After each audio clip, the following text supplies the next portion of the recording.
ओम शांति। 10 अगस्त 2026 की मुरली से प्रश्न उत्तर। पहला प्रश्न है, बाबा ने कहा, देही अभिमानी रहने वाले बच्चों की मुख्य निशानियाँ क्या होगी। प्रश्न है, देही अभिमानी रहने वाले बच्चों की मुख्य निशानियाँ क्या होगी। उत्तर है, वैसे तो बाबा ने आज 7 निशानियाँ बताई, लेकिन हम 3 बताएंगे। पहली निशानी होगी, उनका आपस में बहुत बहुत रूहानी प्रेम होगा। दूसरी निशानी है, वे कभी एक दो की खामियों का वर्णन नहीं करेंगे। और तीसरी निशानी है, उन्हें एक बाप के सिवाय और कोई याद नहीं आएगा। ये निशानियां हैं देही अभिमानी रहने वालों बच्चों की। अगला प्रश्न है, देही अभिमानी बच्चे खुद भी क्या होंगे और दूसरों को भी क्या बनाएंगे।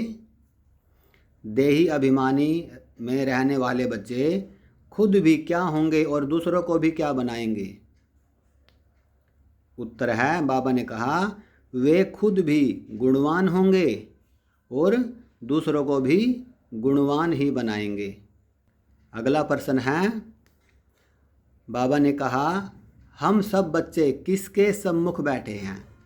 हम सब बच्चे किसके सम्मुख बैठे हैं। उत्तर है, ऊंच ते ऊंच बेहद के बाप के सम्मुख बैठे हैं। अगला प्रश्न है, हम बहुत भाग्यशाली हैं, वो कैसे। प्रश्न है, हम बच्चे बहुत भाग्यशाली हैं, वो कैसे। उत्तर है, हमें बेहद का बाप मिला है, यानी परमात्मा पिता मिला है, इसलिए हम बहुत बहुत भाग्यशाली हैं। अगला प्रश्न है, हम ज्ञान सागर बाप के पास क्या भरने के लिए आए हैं। हम ज्ञान सागर बाप के पास क्या भरने के लिए आए हैं। उत्तर है, हम ज्ञान रत्नों से झोली भरने के लिए आए हैं। अगला प्रश्न है, बाबा ने कहा, बाप सिर्फ किन को देखता है। बाप सिर्फ किसको देखता है। उत्तर है, बाबा ने कहा, बाप तो सिर्फ तुम बच्चों को ही देखता है, उनको तो किसी और को याद करना नहीं है। अगला प्रश्न है, बाबा ने कहा, तुम भी फॉलो फादर करो। कैसा फॉलो फादर करना है, क्या करना है फॉलो फादर करके। प्रश्न है, बाबा ने कहा, तुम भी फॉलो फादर करो, मतलब क्या करना है फॉलो फादर करके। उत्तर है, जैसे बाप अपकारियों पर भी उपकार करते हैं, ऐसे ही तुम भी फॉलो फादर करो, यानी सुखदाई बनो। ये है फॉलो फादर करना। अगला प्रश्न है, इस देह को भूलने के लिए क्या करना है। इस देह को भूलने के लिए क्या करना है। उत्तर है, अपने को आत्मा समझना है। अपने को आत्मा समझना है तो इस देह को भूलते जाएंगे। अगला प्रश्न है, एकांत किसको कहा जाता है। एकांत, आज बाबा ने बताया मुरली में, एकांत किसको कहा जाता है। उत्तर है, बस एक की याद में ही शरीर का अंत हो। बस एक की याद में ही शरीर का अंत हो, इसको कहा जाता है एकांत।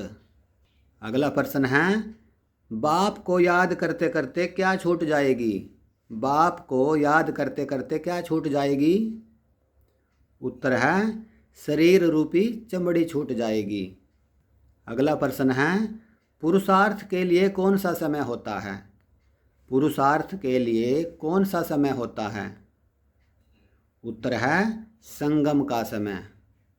अगला प्रश्न है, बच्चे पूछते हैं बाबा से, बाबा यह पढ़ाई कब तक चलेगी। बच्चे पूछते हैं बाबा से, बाबा यह पढ़ाई कब तक चलेगी। तो बाबा ने क्या कहा। उत्तर है, बाबा कहते हैं, जब तक दैवी राजधानी स्थापन ना हो जाए तब तक। बाबा ने कहा जब तक दैवी राजधानी स्थापन हो जाए तब तक यह पढ़ाई चलेगी। अगला प्रश्न है आयु किससे बढ़ेगी? आयु किससे बढ़ेगी? उत्तर है योग से आयु बढ़ेगी। अगला प्रश्न है किस चीज़ में बाबा से उम्मीद नहीं रखनी है? किस चीज़ में बाबा से उम्मीद नहीं रखनी है? उत्तर है यह पुराना शरीर है, कुछ ना कुछ कर्म भोग चलता रहता है, इसमें बाबा मदद करे ये उम्मीद बाबा से नहीं रखनी है। सबका अपना अपना हिसाब किताब चुकतू होना ही है, चाहे वो योग बल से हो चाहे कर्म भोग से हो। अगला प्रश्न है बाबा ने कहा मेहनत करो लेकिन क्या नहीं मांगो? बाबा ने कहा मेहनत करो लेकिन क्या नहीं मांगो? उत्तर है बाबा ने कहा मेहनत करो लेकिन कृपा नहीं मांगो। बाबा से भी नहीं मांगनी है, और बाबा तो कहते हैं मांगने से मरना भला। अगला प्रश्न है बाबा बच्चों की कैसी सेवा करते हैं? बाबा बच्चों की कैसी सेवा करते हैं जो और कोई नहीं कर सकता? उत्तर है बाबा बच्चों की निष्काम सेवा करते हैं, और ये सेवा सिर्फ परमात्मा ही कर सकता है। अगला प्रश्न है तकदीर को लकीर लग जाएगी कब? तकदीर को लकीर लग जाएगी कब लग जाएगी? उत्तर है अगर कहीं अपनी मत दिखाई तो। अगर कहीं अपनी मत दिखाई तो तकदीर को लकीर लग जाएगी, इसलिए श्रीमत पर चलना है। अगला प्रश्न है बाबा ने कहा किसके कारण एक दो में प्यार नहीं रहता? किसके कारण एक दो में प्यार नहीं रहता? उत्तर है देह अभिमान में आने के कारण। अगला प्रश्न है बाबा ने कहा तुम्हारी रूहानी खुशी गायब हो जाएगी कब गायब होगी? बाबा ने कहा तुम्हारी रूहानी खुशी गायब हो जाएगी कब गायब हो जाएगी? उत्तर है देह अभिमान में आने से दुखदाई बने तो। देह अभिमान में आने से दुखदाई बने तो, यानी किसी को दुख दिया तो तुम्हारी रूहानी खुशी गायब हो जाएगी। अगला प्रश्न है जितना बाप को याद करेंगे उतनी क्या निकलती जाएगी? जितना बाप को याद करेंगे उतनी क्या निकलती जाएगी? उत्तर है बाबा ने कहा उतनी खामियां निकलती जाएगी, यानी आत्मा की जो कमजोरियां हैं, बुरे संस्कार है, वो निकलते जाएंगे, खराब आदतें हैं। अगला प्रश्न है बाबा ने कहा यह बात पक्का याद रहे, कौन सी बात? बाबा ने कहा यह बात पक्का याद रहे, कौन सी बात? उत्तर है हम आत्मा भाई भाई हैं, यह बात पक्का याद रहे। अगला प्रश्न है किस स्मृति में रहने से एक दूसरे के गुण दिखाई देंगे? किस स्मृति में रहने से एक दूसरे के गुण दिखाई देंगे? उत्तर है बाबा ने कहा हम आत्मा भाई भाई हैं, इस स्मृति में रहने से एक दूसरे के गुण दिखाई देंगे। अगला प्रश्न है बाबा ने कहा सबको क्या बनाने की कोशिश करो? सबको क्या बनाने की कोशिश करनी है? उत्तर है बाबा ने कहा सबको गुणवान बनाने की कोशिश करो। अगला प्रश्न है किसके जैसी खुराक नहीं है? किसके जैसी खुराक नहीं? उत्तर है खुशी जैसी खुराक नहीं। अगला प्रश्न है बाबा ने कहा अंदर में बाप की महिमा कर क्या होना चाहिए? बच्चों को अंदर में बाप की महिमा करके क्या होना चाहिए? उत्तर है गदगद होना चाहिए, यानी खुशी में आना चाहिए।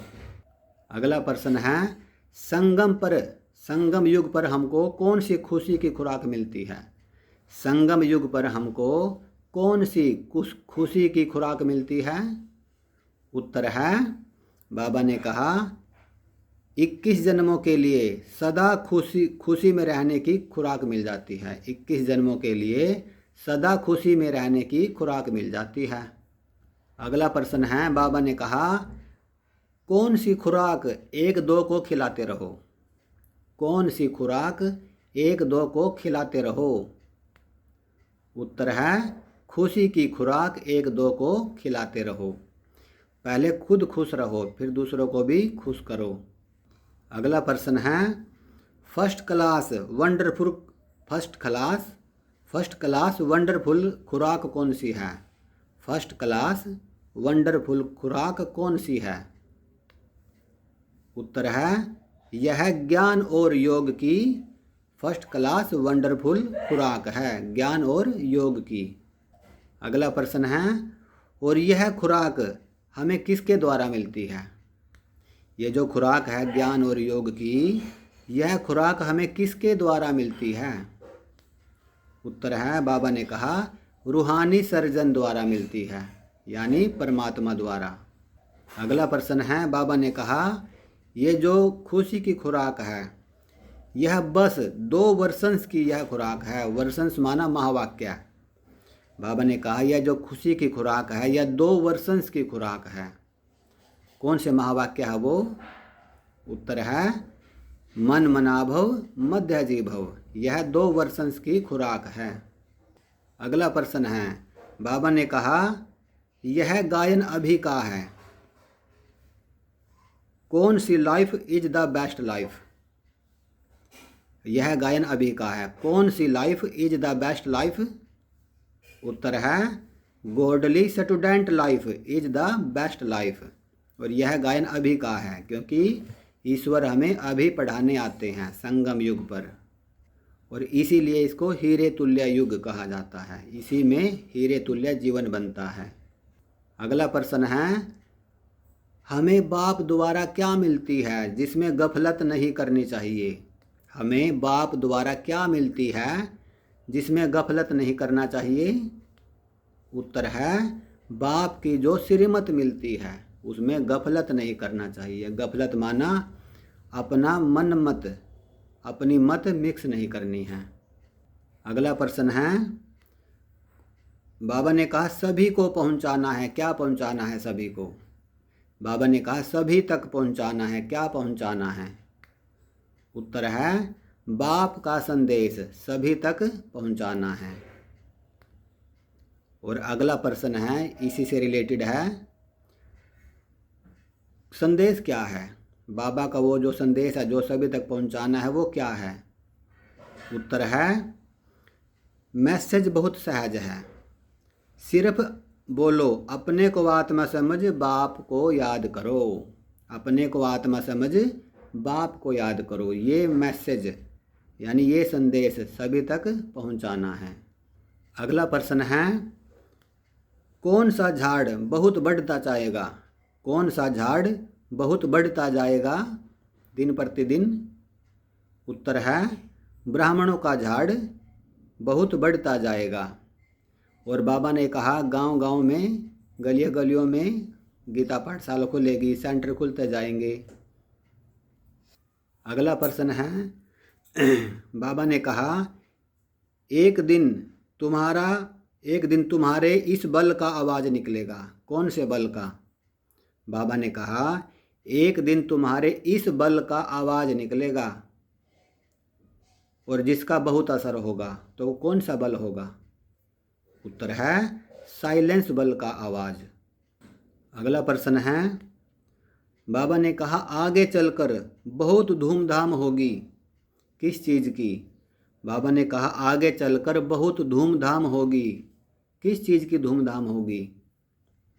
उत्तर है बाबा ने कहा आगे चलकर बहुत धूमधाम होगी कि वही भगवान आकर आबू में पधारे हैं। अगला प्रश्न है बाबा ने कहा कौन से रोले अब ख़त्म होने हैं? बाबा ने कहा कौन से रोले अब ख़त्म होने हैं? उत्तर है ये जो इंटरनेशनल रोले हैं ये सब ख़त्म होने हैं। जो भारत से बाहर दूसरे देशों के आपस में जो खींचातानी चल रही है, युद्ध चल रहा है, ये सब ख़त्म हो जाएंगे। यानी इस पुरानी दुनिया का महाविनाश हो जाएगा और सिर्फ भारत खंड बचेगा जिस पे सतयुग दुनिया की स्थापना होगी। और वो अभी संगम युग पर बाबा कर रहे हैं। अगला प्रश्न है किस में मोह नहीं रखना है?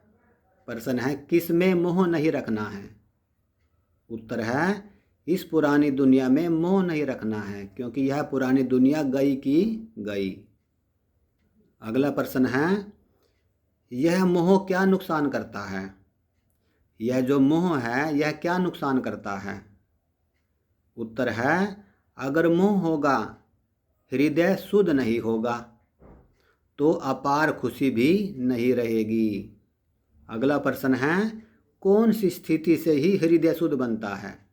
कौन सी स्थिति से ही हृदय शुद्ध बनता है। उत्तर है योग की स्थिति से ही हृदय शुद्ध बनता है। और वो हृदय ये शरीर का हृदय नहीं, बाबा ने कहा बुद्धि, वह बुद्धि आत्मा के जो अंदर 3 सूक्ष्म शक्तियाँ हैं, मन बुद्धि संस्कार, तो आत्मा का हृदय बुद्धि है, वो शुद्ध बनेगी, क्योंकि बुद्धि में ही सारा ज्ञान होता है। अगला प्रश्न है बाबा ने कहा बच्चों को ये शौक होना चाहिए। कौन सा शौक। बाबा ने कहा बच्चों को यह शौक होना चाहिए। कौन सा शौक होना चाहिए। उत्तर है योगी बनने और बनाने का शौक होना चाहिए। अगला प्रश्न है किन बच्चों की अवस्था कच्ची समझी जाएगी। किन बच्चों की अवस्था कच्ची समझी जाएगी।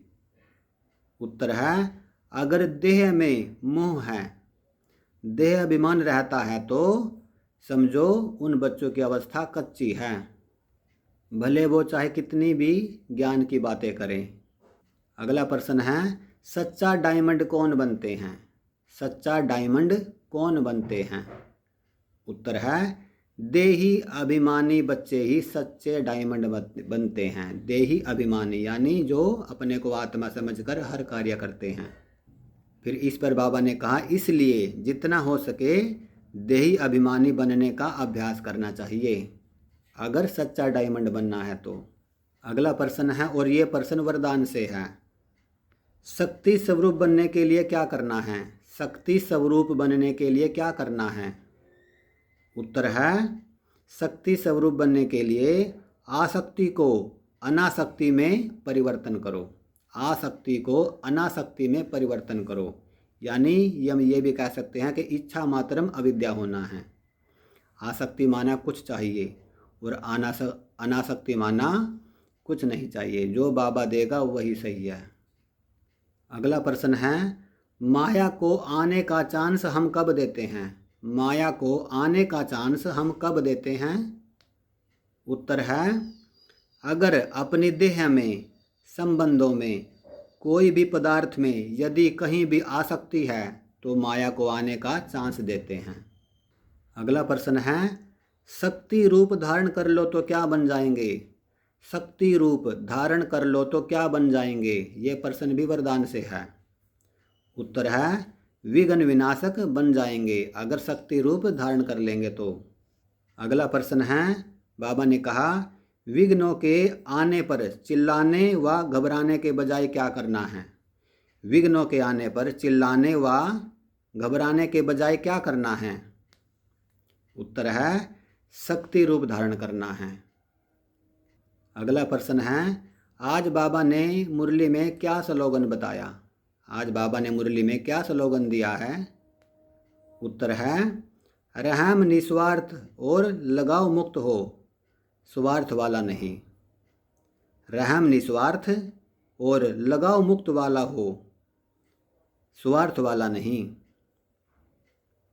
यानी अगर हम किसी पर रहम करते हैं तो उसमें स्वार्थ नहीं होना चाहिए कि ये भी मेरे ऊपर करेगा। और लगाव मुक्त वाला होना चाहिए, उसमें किसी भी प्रकार का लगाव नहीं होना चाहिए। लगाव मुक्त हो, स्वार्थ वाला नहीं। अगला प्रश्न है कर्म बंधन कब बनता है। और ये प्रश्न है मातेश्वरी जी के महावाक्यों से लिया गया है। कर्म बंधन कब बनता है।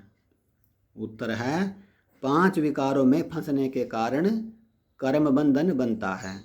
अगला प्रश्न है कर्म बंधन से सहज छूटने का उपाय क्या है। कर्म बंधन से छूटने का सहज उपाय क्या है। उत्तर है परमात्मा की याद। परमात्मा की याद अग्नि से भस्म करो। परमात्मा की याद ही कर्म बंधन से छूटने का सहज उपाय है। लेकिन याद होनी चाहिए योग अग्नि के समान।